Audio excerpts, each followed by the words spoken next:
Nu, es esmu tāds faktiski aktīvs cilvēks. Man vienmēr patīk visādi izaicinājumi, sports, kaut ko organizēts. Vienmēr skolā arī esmu bijusi tādā nezinu, priekšgalā kaut kur ar organizēšanu.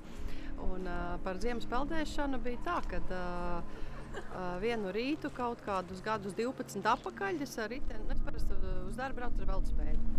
Un braucu, un bija baigi karsts, un es domāju, jāizbrauc uz jūru, varbūt no rīta nopeldēties pirms darba. Un es nopeldējos, un baigi foršā sajūta bija.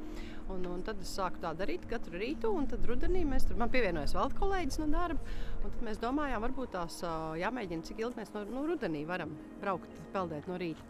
Un tā tas kaut kā aizgāja, tad mēs sākām interesēties vispār par tādu peldēšanu ziemā.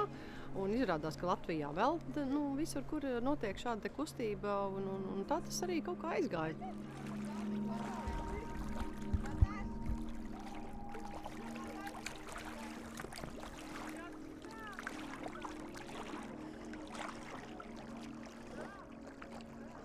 Sakrastā priekšā pievērt fotosesiju.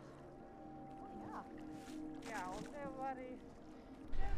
Tā sabiedrība ir, es teiktu tā, tie, kas mēs tādā veloroņu biedrībā, kas mums ir kā biedrība, jā, tur ir vairāki tādi, pēc 40, 50 plus tā mēs tāds bariņš turamies.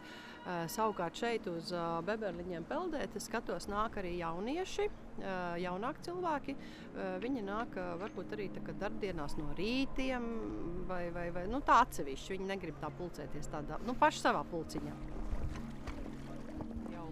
4 gadus tas ir bijis Latvijas ziemas peldēšanas čempionāts. Un tur ir distances, ir 25, 50 metri, 100 metri, 200 metri, 450 metri. Peld gan brasā, gan kraulā, gan tauriņa stilā, dažādas distances, arī stafetes peldējums ir.